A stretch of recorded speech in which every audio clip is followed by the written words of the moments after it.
Well, it's now 10:30, and it's time for Brainstorming the Human Connection, brought to you by the South Dakota Humanities Council. My name is Lawrence Diggs. I'll be your host, and we like to remind people that this is an interactive program. That means that we invite you to join the conversation, to add whatever comments or examples that you have, to ask questions if you have questions. And it's not only a conversation between, let's say, myself and our guest, but it's also a conversation between the people who participate as well. So if you have questions, please jot them down and be looking out also in the chat when we put in links to various topics or various sites that have information that might be useful to you.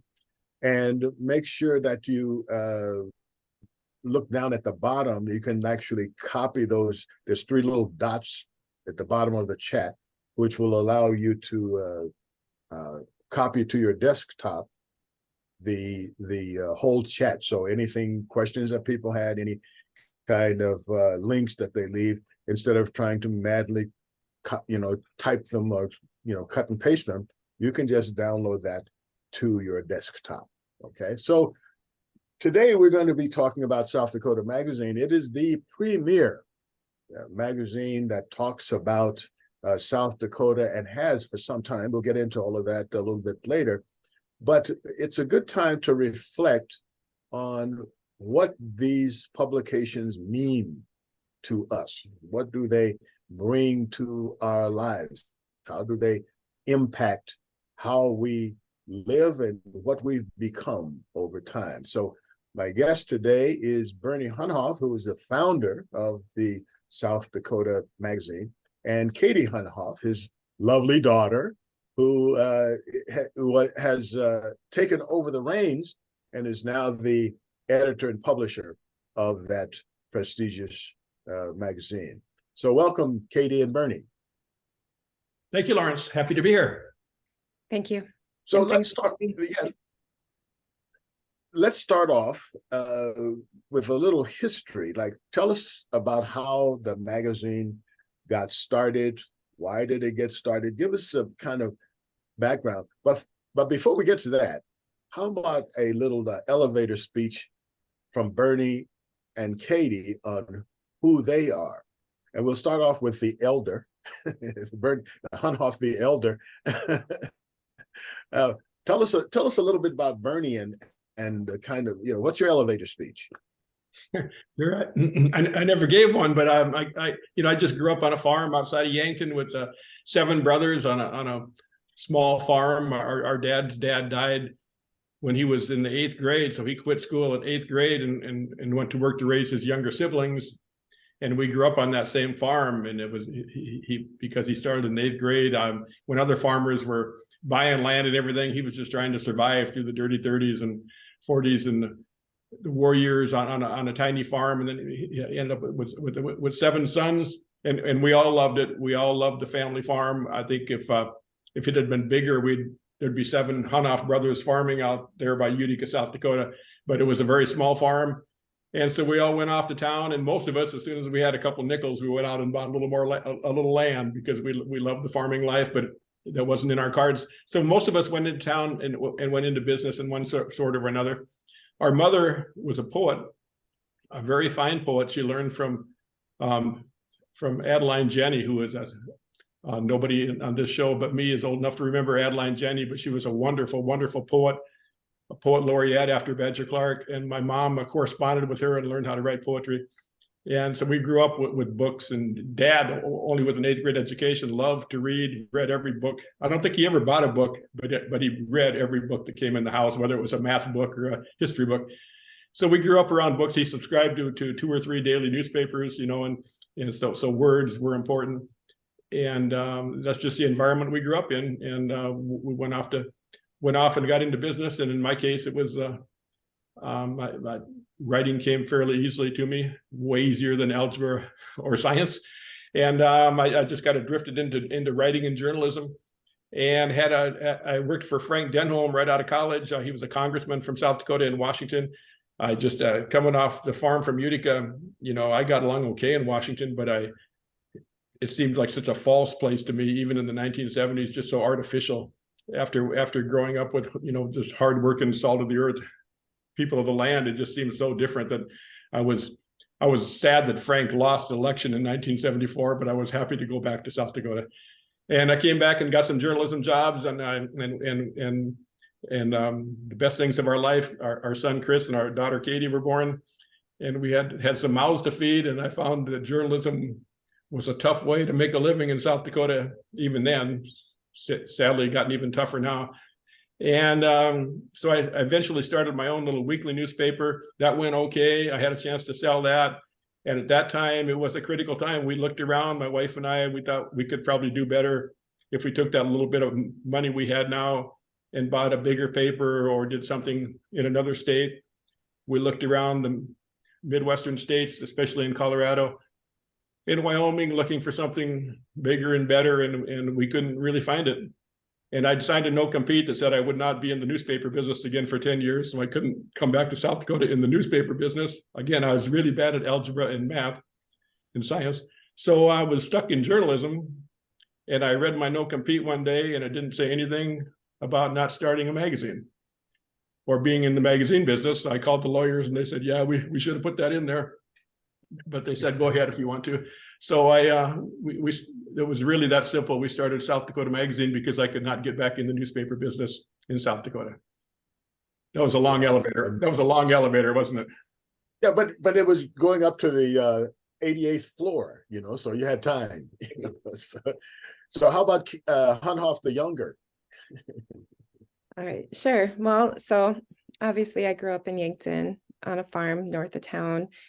And kind of like my dad, I was really bad at math too. So this was also my path into journalism. So I've been at the magazine ever since I graduated from college.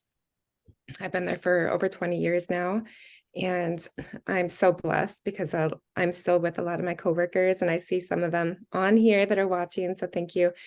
That have been working with me at the magazine since that time. So we're really blessed in that way to have them there. But yeah, and so I've been at the magazine for 20 years, and we're still all, I think, really enjoying it. We're still finding new fantastic stories, I think, just surprise people after all those years. And about in 2020 or 2021, we also just kind of did something new. We opened up a coffee shop that was like kind of South Dakota Magazine themed in Yankton. And it was just something we always kind of, I kind of always wanted to do, I guess, just growing up in Yankton. Back then, we didn't have a lot of coffee shops, of course. But then when I went to college, that's when I kind of first experienced coffee shops. Anyway, so we opened up one in Yankton, and that's been a lot of fun. And once again, the staff's been really supportive of helping us with that. And Hannah, who's on here, is like one of our baristas even. So thank you for that. And I think that's about it. I still live in Yankton. I live above the coffee shop. I have a son, Steven, who's 15 years old. And thanks for having me on today. Great. Well, now let's turn to the history of the magazine. We've talked a little bit about why it got started and what were some of the things that happened that give us a sense of like the magazine's purpose and how you decided what kind of magazine it would be.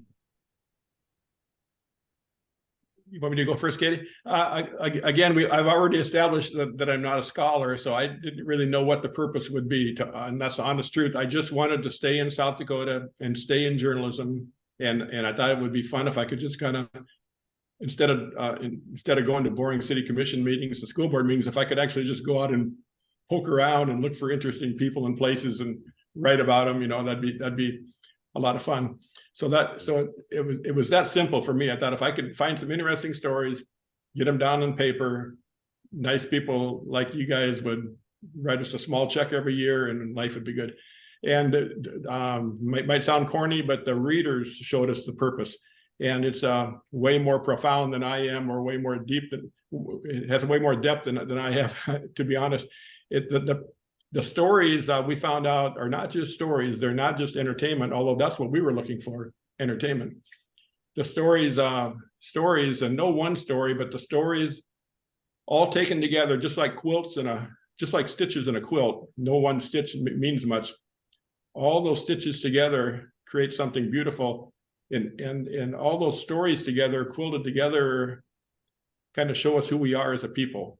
And again, the readers showed us that, and the way they responded to the magazine very quickly, actually, very, very soon after we started it, we heard from readers who were living in some other state, and they were homesick, and the stories made them homesick, and they realized they were homesick for real reasons. It wasn't, they were really missing tangible things in their lives. Or from readers right here at home who said that they loved it, how when their children would read the magazine, how they would respond to say, let's go see this, or let's go do that, or I remember when we did that, and it gave them a sense of place. So the readers taught us that, and I really love the way when young people come to work at the magazine, I don't preach that to them. I think the readers still do that for us. They learned very quickly that those stories and that the magazine has a very important place. And I think if you set out to do a magazine that way, if that was your purpose, it probably wouldn't work. You'd be trying too hard, and you'd have an agenda with your stories. And again, maybe because of my lack of depth, we've never had a real agenda with our stories other than just entertainment, honesty, and truth.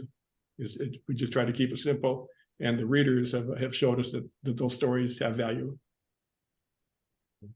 Katie, can you talk to us a little bit about your vision? What kinds of ideas that you brought to the magazine? You kind of grew up in it. Tell us a little bit about what kind of vision that you bring, and how your experience as a generational, how it informs how you edit the magazine, what stories you look for, because you probably have different sensibilities because you grew up in a different era. Can you talk to us a little bit about how that influences how you run the magazine? Sure. I feel now, though, that I've been at the magazine for so long that now there's like a whole nother set of skills that we need to go learn. But anyway, when I started at the magazine, my first job was photo editor, and I'm not a huge photographer myself. I mean, I have taken photos over the years, and I really enjoy that. I enjoy taking photos, mostly of people, like the people we're interviewing, or like that's kind of where my photography skills end. But I was a photo editor, and back then we had just gotten into digital photography, or we had just bought our first digital camera. And so things were kind of changing back then. And I think Andrea's on here too. And we kind of went through that together, just in switching to, to a whole different way of like uploading the magazine and creating the magazine digitally. But somebody asked a question. But I think, what I brought to it, I think just like reflecting on that in this moment, I think when I started off as a photo editor, I think my dad was like, okay, let's like he, had a new employee. He could tell me to do whatever he wanted. He wanted me and Andrea to make sure that there was no bad photos in the magazine. I don't know if there, and, at that point we were completely switching from a time when we had to like say whether a photo was black and white, or we could pick color, say, okay, this photo is going to be color, but the rest of them had to be black and white. So we were switching to a whole new version where we could have all color photos and have the ease of these digital images. And so from that point, I think Andrea and I mean, a total group effort, but we really did try to tackle the photography. Would you say that was something that happened when I came, Dad? we just decided, okay, from this moment on, this is going to be a really beautiful magazine with beautiful design, thanks to Andrea, beautiful photos. And, and I think we really, and this started with my dad too, but we really studied other magazines in order to make that happen. And that was because we just felt like we knew that we were kind of printing really interesting, fun stories, and we knew that readers were reacting to them. But when I started, we really wanted to give them like a top-notch magazine, like a magazine that they could be really proud of, like right here in South Dakota, like maybe surprise them and be like, this is like a top quality, beautiful magazine in South Dakota.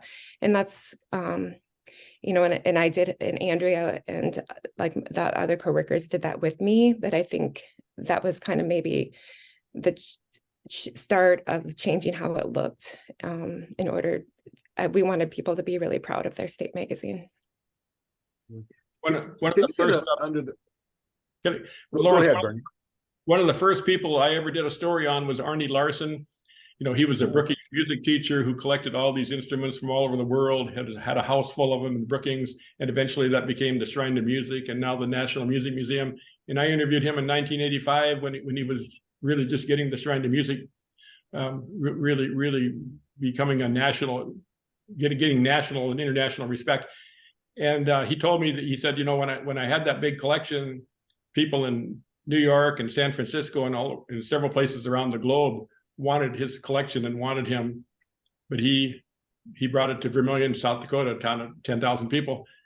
He said, and they couldn't understand why I would do that. And he said, I don't know why you can't have really beautiful, good things right here in South Dakota. There's just no reason you can't. And I know that's your philosophy, Lawrence. And that really hit home with me. I thought, dang right. There's no reason also why you can't have as good a magazine as anywhere in the world right here in South Dakota. And you wouldn't believe it. I'm glad some of our staff are on because it's really a team thing. But our team of about 10 people, and Andrea is our designer and John is our editor, and then everybody else, you would all be shocked at how much loving attention goes into every word. I'm not kidding you. Every word we just pour over, and every photo, as Katie said, we it is like putting together a quilt or something for us. It's just every piece is poured over meticulously, and we get, if a word is not necessary, we take it out. If it's not the right word, it gets edited out. And for about 2 or 3 weeks, just before we start the presses, even I am kind of amazed by it sometimes, how much amazing love and attention goes into every square inch, not every page, every square inch. Yes, Katie, as you were talking about the photography, the question came to me: why or what are you looking for in a photograph? Whether you're taking it or editing it, how do you go about finding a photo that tells a story or does what is it that you wanted to do? Well, that's a good question. I mean, that the answer is going to vary depending on what's the reason for the photo we're looking for. But, ideally, the photo, obviously visually appealing, but we think it's always better when there's people in it. If we just did landscapes and wildlife photography and things like that over and over, at a certain point, our readers are going to be bored. They're going to be thinking, I've seen this before, I mean, we have a really big state, but after a while, after publishing for 40 years, they're going to get bored. So it's the people that really make the magazine come alive. And of course, capturing them doing what they love, or, if it's a food photo or something like that, I think our goal is just always to surprise people. We just want every time our readers to open up the magazine, that they're like, wow, this is a new magazine. When they get their renewal notice in the mail, we don't want them to think, oh, you know what, I've learned all there is about South Dakota and seen all there is. So that's kind of, I think that's the best way I can answer that, is to say that our photos just have to continually surprise people and make them see something in South Dakota that they haven't seen before. Speaking of your connection with the audience, I want to get into what the magazine and printed media in general bring to the table. But I want to first give our esteemed panel here, all of our guests on this call, an opportunity to ask a question or make a comment. If you have such a comment or a question, please raise your hand or open your mic, and then we'll try to accommodate that. Testing, 1, 2. Anybody? There's some. Oh, Go ahead. I'm sorry, this is Laniko Lee, and I'm just Yes. wanting to something I thought was very much appropriate for South Dakota. We have these long winters, and I always looked for the book reviews that were being published, books that were being discussed or published, reviews in the South Dakota Magazine. And that's where I gravitated to the bookstore to find my copies. So because most of what I was reading were reviews of books written by people in South Dakota, I became familiar with some authors that I had not a knowledge of that had written more than what I was reading as in a review. So I just looked at the November, December issue, and I haven't seen a book review for quite a while. So I always look for that in there, and I just thought I'd share that. Thank you. Thank you, Laniko. Anybody else have comments, questions? So in the chat, you can also put your questions in the chat, or the folks on Facebook, you can put in your comments there, and we'll try to get Carolyn to let us know what what people are talking about. Steve, go ahead.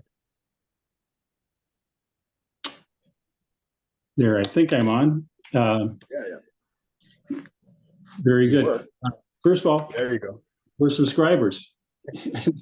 Enjoy the magazine very, very much. And at times I get envious of the people who go out and do stories like the donut tour, and Bernie going out to places in South Dakota that don't get a lot of publicity, but you always find very, very interesting people and things that are going on. Question for both of you. You've been doing this quite a while, kind of a drill down into South Dakota, its culture, its people. What have you seen either that strikes you that have stayed the same in terms of either values or culture, or things that you've seen change over the years, whether that's just people interacting, or certainly there's political dynamics here in our state, like any state, but maybe just how are we doing as a state? What have we changed? What's stayed the same? What would you like to see stay the same? I'll go first. Just so I think my dad will probably have a really good answer for this, but I feel like as obviously things are changing, good or bad, there's always change. But I feel like the magazine is kind of a safe space from that. I have to admit, like when we go out to do stories, our readers are so nice to us. We go out to do stories. People love talking to us. I feel like the magazine is just kind of a neutral space from a lot of the change. And that's kind of like my reflection on that. Dad, what do you think? Oh, that's good. Yeah, that's a wonderful question too, Steve. Makes me think. One thing that is really constant, has not changed, and I think if you read some of the oldest novels and the oldest publications in South Dakota, a love of the land is something that we all share in South Dakota, and that seems to be a constant that just doesn't change. And that love of the land would probably also in South Dakota, you'd have to also work in the 300 small towns that just everybody loves. We never really, we do a lot of stories in Sioux Falls and Rapid City, but nobody ever says to us, why don't you do more stories in Sioux Falls and Rapid City? But they will say, why don't you do a story on Rockford, or Tyndall or Scotland, or these little tiny places. They love the little places. They like the big places too, but they really love those little places. So that's a constant. one thing that's changed for the better, Steve, when I first started the magazine, we were determined we were going to be a magazine for every part of South Dakota. So that meant all 66 counties, and this is a big state. And that includes the 9 Indian reservations, even though at first we had very few readers out there, too much poverty, I'm afraid, or for whatever reason. But we were determined that we knew it's an important part of our history, our culture, and today. And so we've traveled the 9 reservations extensively from day one. And when we first started that, it was, sad. It was really difficult, and there were some sad experiences. And I'm not going to get into too much details, but I mean, it was really difficult to find positive things to write about, entertaining things to write about without being too depressing. And that has really changed. I mean, you can go out on all the 9 reservations now and find really wonderful stories of people working so hard to make life better and doing really cool things.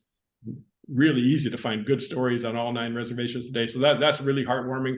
And you can trace that right to education. About that very same time, the tribal colleges were just getting established, and they were starting to train their own nurses and teachers and community leaders. And I think 99% of the credit goes to those tribal colleges. Education does work. On a negative side, something that's changed, a lot of our readers tell us they're so happy we don't do stories on politics. Well, we kind of do, but we don't do stories on the immediate politics, because we try to do stories that are meaningful and honest and true, and will mean something 5 or 10 years from now. That's kind of those are things that we look for. And, politics today, whatever you write about politics today might be different tomorrow, let alone, a month from now. And by the time our magazine got printed, it'd be old news and sad news and probably inaccurate news, So we don't do the immediacy of politics. But if we have done stories on, when we first started the magazine, we realized there were a lot of really great people out there, that not all politicians, some of them politicians that we needed to go out and get their stories before they died. That sounds kind of a little morbid, but I think they have respected that we were doing that too. Sig Anderson, the great old governor, and Ben Rifle, and Gladys Pyle. Katie and I, when Katie was just a small child, we went to see Gladys Pyle, who just came within a whisker of becoming the first woman governor of South Dakota, and got cheated in a Republican state convention in a smoke-filled room from a bunch of guys. So we interviewed those old folks, and I mean, that was just a different time when it seems like everybody respected everybody else's. The differences of opinion were respected, and everybody at least respected that everybody was in government and politics for the right reasons, trying to make things better, even if you had a different route to get there. And as we've all seen the last decade or so, that's changed, and I hope we can get back to where we were, because I think at one time we could really brag that South Dakota was different, that we had a political system that was really kind of cool. Actually, I compared it almost to a Vermont town meeting or a Yankee town meeting, where everybody just kind of comes together, does their business, and goes home. That would be the legislature. We'd come from all walks of life, go to pier, agree, disagree, have dinner together, and then 35 days later we go home. And sadly, that's not the way it is today. I hope we can get back to that. I got a couple of questions. One, I think Sheila Richards was first. Sheila? Good morning. It's nice to be here, and a special good morning to Cody. I want to say, you talk about the land. My husband's father was born, if I tell you, many of you know, just across the road from Bear Butte. And my mother was born on a homestead south of Thunderhawk, which, believe me, you've done no story on Thunderhawk, South Dakota. So it's definitely part of our lives. The magazine is so beautiful. We have one of our adult kids who says, "Please don't send it anymore, Mom. It makes me so homesick."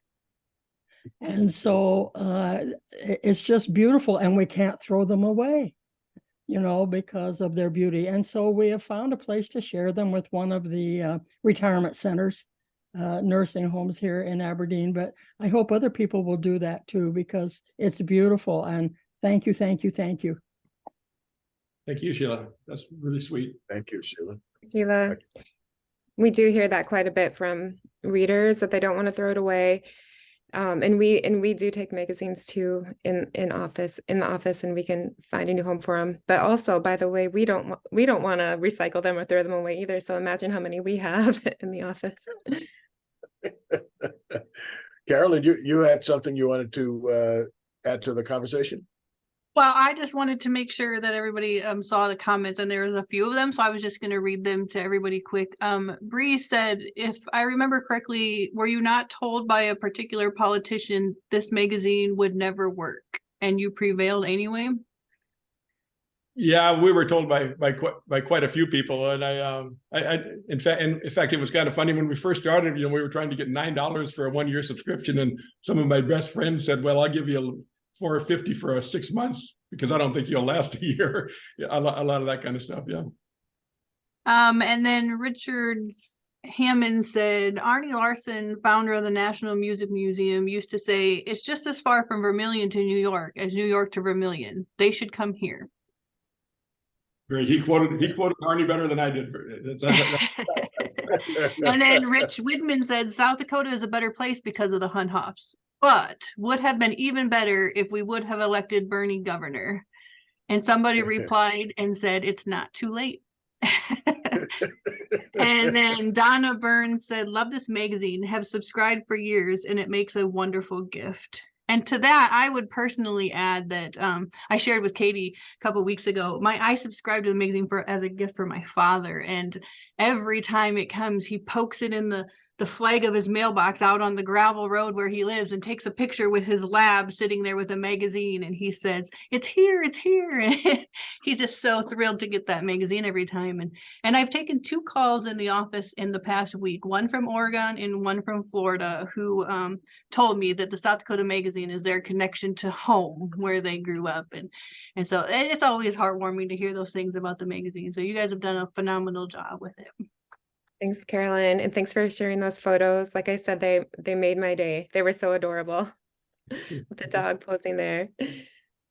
No, sometimes in the magazine is not ours. I know Katie would agree 100%. We don't even feel like it's our magazine. It's not our staff's magazine. It belongs to the people in South Dakota, and somehow we just kind of bumbled into being the stewards of it, and we take that really seriously. But the people of South Dakota had decided they wanted that magazine, and that's why it exists. And sometimes it's been pretty stable. We have almost 40,000 subscribers, all most of them in South Dakota, all over the country. And sometimes publishers from bigger states with fewer readers will call us and ask, how do you get so many readers in that tiny little state? And I don't know what to tell them, but it's because of nice people like you. How can you fail with nice readers and support like we're just hearing right here? I mean, you just can't go wrong. But it's really a joint effort between the readers and the writers and everybody, and we're just lucky to be somehow got ourselves stuck in the middle of it all. So there's another one that says, "In how many states is the magazine currently distributed?" Oh, I'm sure it goes to all 50 states. We'd have to. I don't know if Kendra is on. Yeah. Kendra, our circulation. I don't know if Susan says, "Are the Hunhoff as amazed and a bit saddened as I am at the high percentage of your letters to the editor that are from people who grew up in South Dakota but left?" And then Hannah Schaefer just added that it goes to all 50 states and overseas. Thanks, Hannah.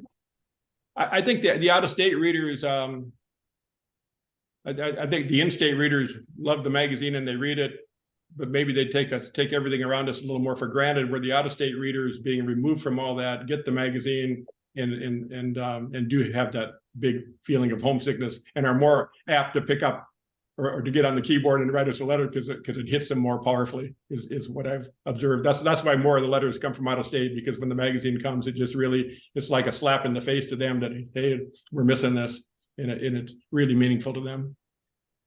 Yeah, I agree with that. It's the water when the well's dry. Yeah. Katie, you're trying to say something?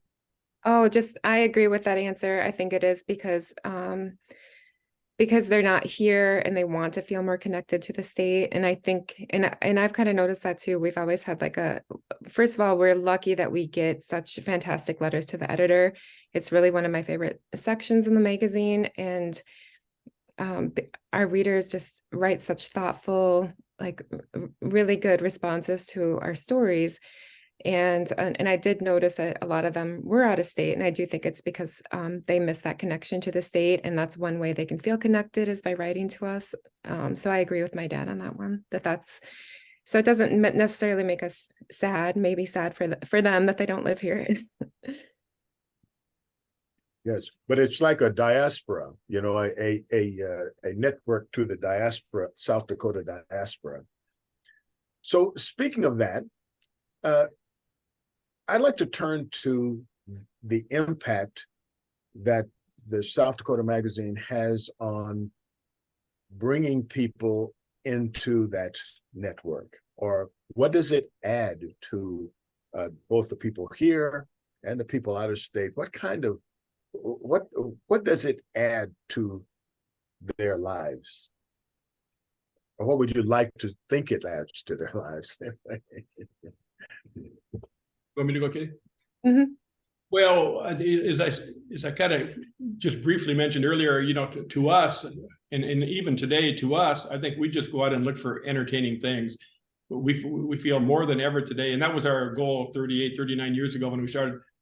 I think we realized right away, you know, if we can entertain people a little bit, they'll support us. And it was just that crass, I guess, if you want to call it commercial. If we entertain them, they'll support us, just like if you go buy a movie ticket. And that was as simple as it was for me. But the readers, again, the readers showed us that that the story, that it's deeper than that, and that there's the stories really do have a real power. And what I've learned is I'm not just talking now about print journalism. This is the power of stories. This is something that people should recognize, whether you are part of a family or of a community or a church or a school or whatever community you're part of. I think it'd be wise to recognize that if you want to really build a culture, you build it through stories. You know, Matthew, Mark, Luke, and John figured that out a long time ago when they didn't so much preach as tell stories, parables, to try to preach through the parables of stories. And that's what people remember, and that's what hits home.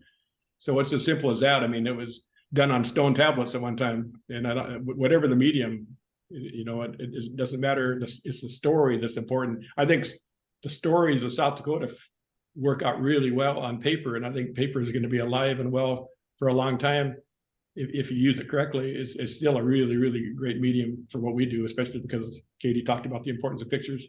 So the medium of paper works just fine, but it's really the story, and whether you're trying to build a family, a community, a church, whatever, focus on that, and stories that bind people together in a non-preachy way, and show them who they are as a people and what's important. That's really what it's all about. Mm-hmm. Katie, you want to add anything to that? Yeah, I think that's the most important thing we do is create an identity for South Dakotans, and yeah, and like my dad said, we don't intend to, or it's not like a intellectual pursuit that we're doing, but just all the stories together, just you know, kind of tell us who we are as South Dakotans, and I do think that is, even though it's not intended, I do think that's the most powerful thing about the magazine. It's interesting that you mentioned stories, since stories are a big part of the human experience. And one can start with philosophy and go to story, or one can start with story and go to and discover philosophy. So when you're trying to craft a story, can you talk to us about, or walk us through how you approach telling a story? Because that, you know, how you tell a story, even the pauses can make a difference in, you know, how one perceives, or what message or philosophy one finally gets out of that story. What did you learn from it? Can you talk to us about the process? Yeah, sure. We had one writer a long time ago at the magazine who the one writer who was doing it wrong. One time I said, "Have you got so-and-so story done yet?" And he said, "Yeah, I'm just about done with it. I just got to talk to him yet." So he already had in his mind on paper what he was going to write without even going out and talking to the person. And that's 180 degrees wrong. And that was just one writer, and he wasn't here very long. We don't look at them as our stories. We look at them as your story or your story, and we work really hard to tell your. If we're doing a story on you, Lawrence, it's your story, not ours, and we really work hard. I think harder than anybody else does in most rural states to go out and really, feet on the ground. We make sure we get out to Roslyn and see the Vinegar Museum and meet you in person, and not just pick up the phone and try to get 500 words. So we work way harder than probably even makes sense to really make sure it's your story and that we're learning everything we can about it. So it's but it's fun. I mean, I don't make it sound like work, because I grew up on a farm. I know what work is, and this ain't it. Well, it's interesting because I still think that there is a facet, especially for I know we have at least a few writers I've seen on this Zoom call, but your approach to and how you craft the story, it's not, it's like, even when you're interviewing people, how you ask the question. And sometimes even the sequence in which you ask the stories helps the person sort of like bring to top of mind something that's interesting to say. Because a lot of people are living interesting times, but they don't realize it. I just had a conversation not so long ago at the prison, and we were talking about writing stories. And one guy said, "Well, I don't know. I don't think I have a story." I said, they don't let you in here unless you have a story. It's like that's a prerequisite. You got to have a story, or else you can't come in. So I know you got a story. You just got to find it. So how do you prompt people to actually feel that their story is important enough to tell?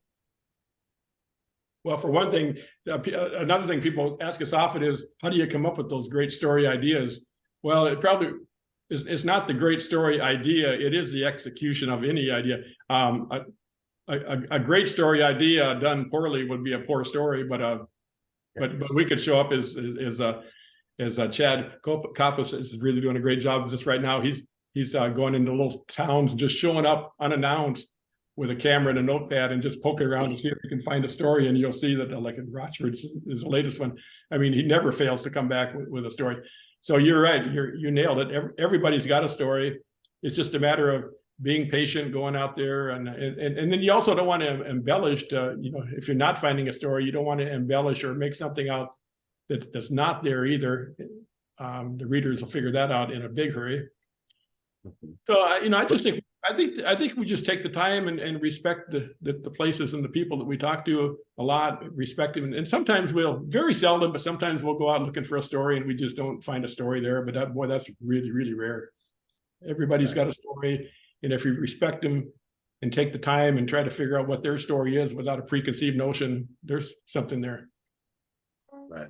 I think that it is kind of an art form to realize a story, because often it's kind of like, those agates on the ground where they just look like rocks when you walk past them. But then once you cut them open, you see all of the interesting bands and colors and stuff like that. And you realize, wow, there was a story here. I just didn't cut it in the right place. And like an agate, you can cut it in one spot and don't see anything. You cut it in another spot and suddenly it's a gem, Well, I think you nailed it right there. If you just walk on by the agates, you got nothing, and too many people just walk on by. You got to kneel down and dust it off and spit on it and crack it open. Yep. If you want. It's really taking the time and respecting the places and the people enough to sit down and really find their story. Yes. Sheila, you had a question. I have a comment. A little boy said, Rabbi, why do you think God made people? And the rabbi said, God made people because God loves stories. And you got a lot of them. Thank you. So I want to open it up to our esteemed panel again. Anyone have other questions or comments they would like to add to this conversation? Anybody, just raise your hand and then we can see it. That's it.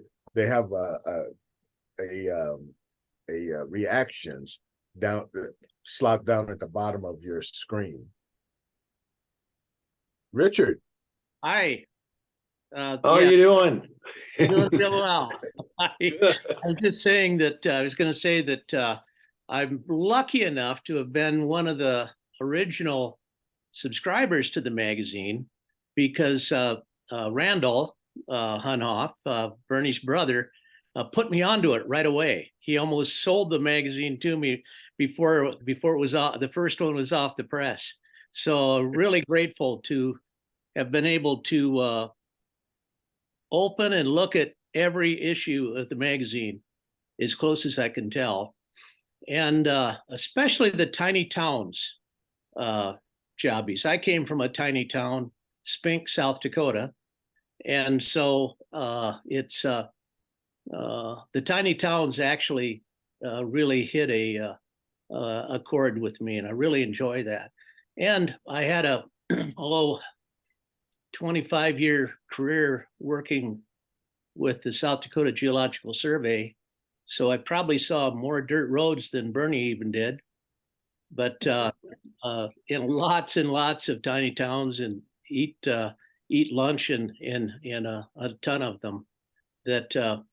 And that part of the magazine really strikes a chord with me. So thank you both for the great service you've done to our state. You know, I just want to say the tiny town section that we have now, it started, well, we did a feature story, and we just picked out some tiny towns to kind of, and it was fun. And I think, you know, even we were surprised about how much things were happening in these tiny towns. But that was, I don't know, I think that was like 10, 15 years ago. And then just a few years ago, Andrea Maibaum, who's our graphic designer, I think it was her idea. She was like, you know what, remember when we did tiny towns? We should do that in every issue. So I just want to thank Andrea for that. And yeah, I think it's one of our best departments that we do every issue. Excellent. Anyone else have any comments? Or Richard, you had something else you wanted to say? I've got to say that tiny towns I think they were there right from the beginning, and you just ended up making it a regular column halfway through. Right. Exactly. Anyone else? I have something real quick, if I could. Go ahead, Rich. Go ahead. Known the Hunhoffs a long time through my parents, and if you don't know what a treasure of the magazine is, I'm sure you do now, or I hope you do, but it just reminds me of whenever South Dakotans are out and about, you always got to talk and got to find out if you know somebody, especially if you're traveling. And it seems like you could always, even if you're in California or New York, sitting next to somebody, you can always find somebody that you know or have a connection with back in South Dakota. But these stories that you bring are just a treasure. So thank you so much for doing that, and wish you good luck and continue on. And one question I had is, did you and Katie ever get in arguments about what goes on the front page or anything like that? Sorry, but we're pretty drama free. No, I don't think we've ever gotten in an argument over a story or anything. I can't think of one. Could happen tomorrow, I suppose. Well, good. Thanks, Mitch. Excellent. Thank you. Anybody else have any comments or questions for Katie and Bernie? Well, let's continue on the path of the importance of the impact of a magazine. And I'm thinking not only in the past and the present, but also in the future. You know, what role will or could a South Dakota Magazine play in the shaping of who we are as a state? Well, I think people are hungrier than ever, and I don't blame it on social media. It gets blamed for just about everything, but I think it's just, I mean, and it's got its good points and bad points, but I think it is just another medium, really, or another tool. I think people are, maybe because we're living a little more of a transient society where people oftentimes, move around for jobs, have, 8-10 jobs in their lifetime as opposed to one, or much more apt to move across the country. I think people are hungrier for roots. I've got a good friend who I went to high school with, a really good friend who loved growing up here, but then he went off to a distant state for a job and raised his family there. And now he's come back and he's really sad that his kids don't have a sense of place, not from Texas where they lived or from South Dakota, neither one. And they have no roots anywhere. And he sees it's just not a good thing. And he's trying to build South Dakota roots for them, but it's really difficult now because they're almost rootless, you might say, like a tumbleweed going across the prairie. So he's really concerned. We've had several conversations about it. If people can develop a sense of place, as we talked about earlier, some roots in a meaningful way, it really does something for a person. I mean, usually it's a positive thing. I mean, you can look in the Middle East right now; it's tearing people apart, almost because there's both sides clutching onto a different set of values and roots. But mostly it's a very, very positive thing that gives us an identity. Lawrence, you talked earlier about your work with the prison ministry, and there was a podcast, you and I talked about this a while back. There was a podcast with David Lee, a prisoner, or a young man who grew up on the Yankton Sioux Reservation in foster homes, however, and he had really had no roots. He didn't learn his culture, and he was bounced from one foster home to another, suffered some abuse, and stole cars to escape the abuse. And pretty soon he was into the judicial system. He was in adult prison at 15, and just had no identity, no sense of place, didn't know who he was. And 20 years later, after 20 some years later, finally some counselor reached out to him and helped him figure out who he is. And he did this podcast. If anybody wants a link to it,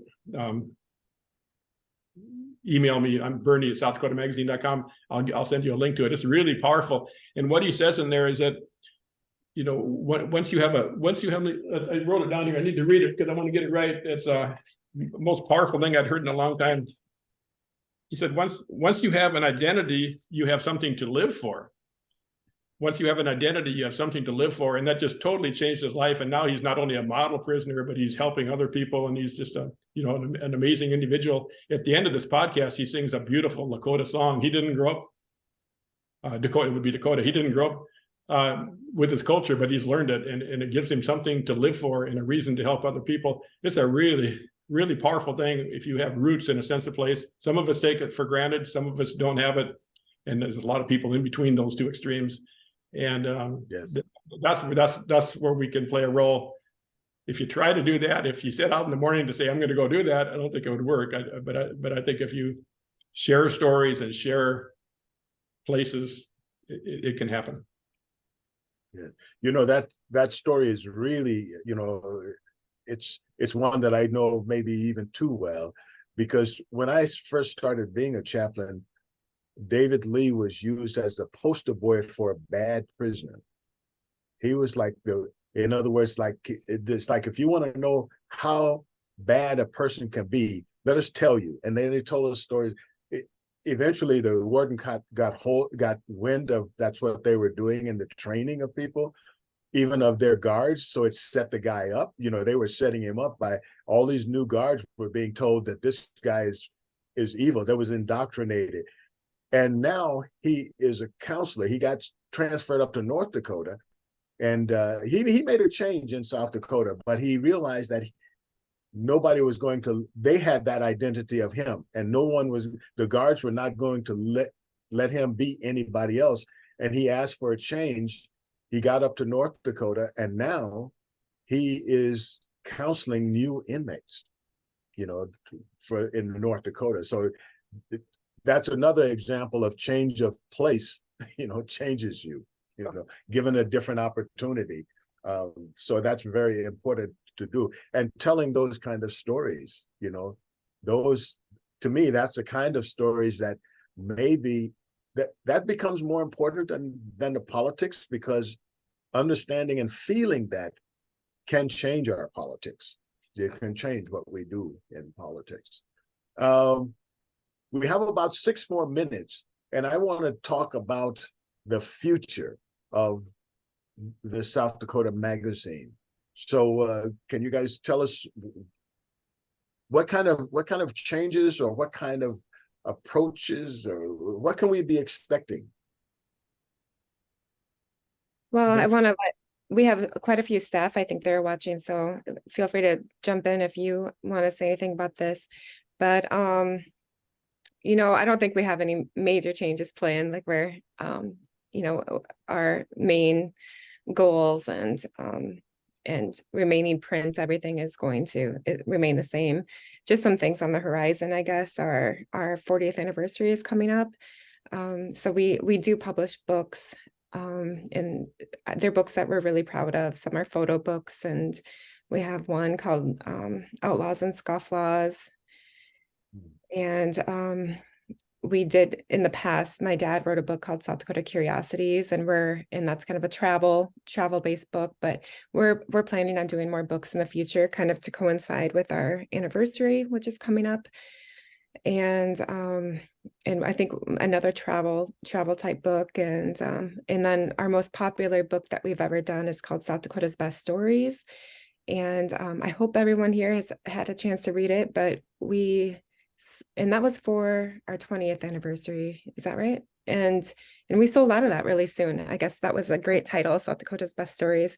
And we sold out. And so we want to recreate that South Dakota's Best Stories, which was our favorite stories from the first 20 years. So now we'll add to that with our favorite stories from the next 20 years. So those are just some exciting things that are coming up. Dad, can you think of anything else? No, you covered it. I'm proud of the way Katie and the whole staff are looking for new ways to do things, and they're very active online, do all sorts of social media things. We always kind of take the idea that the best and the freshest stuff is always going to be in the paper magazine, but we've always thought, these stories do need to be preserved through the years. So we've actually used social media more for the preservation side.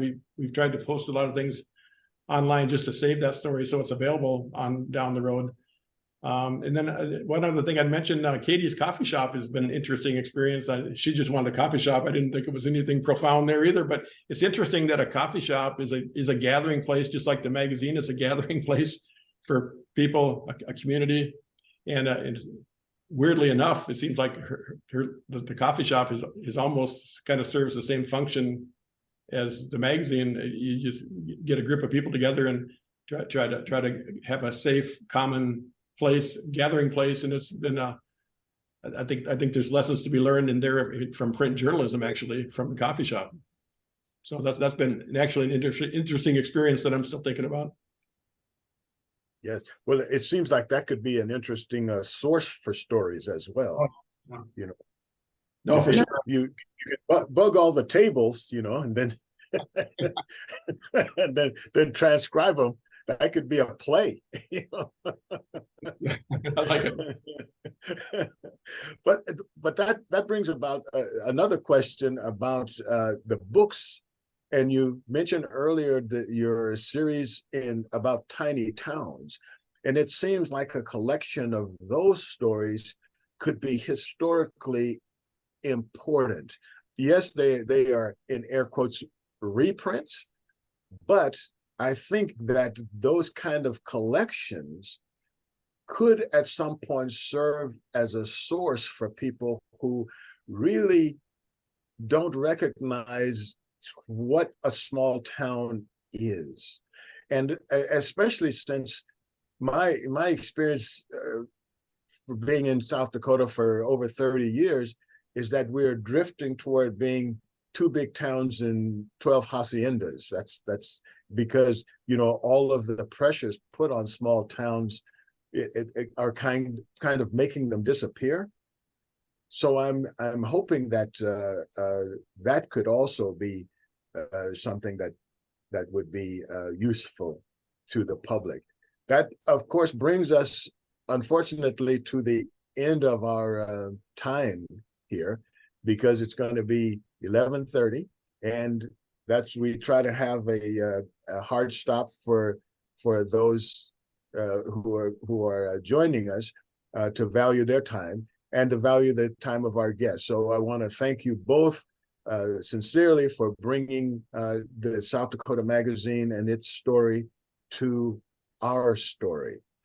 I want to thank everybody for joining us today, and remind you that in the chat down at the bottom, there's a little smiley face, and right next to the smiley face is a little thing, looks like a sheet of paper, and right next to that are 3 dots. If you click on those 3 dots, you can download in the next 10 seconds. You can download the comments and links that have been put into the chat. Thank you, everyone. Thanks, Bernie, and thanks, Katie. And we'll see you guys next time. Thank you, Lawrence. Okay, bye. Bye. Thank you. Thanks, everyone.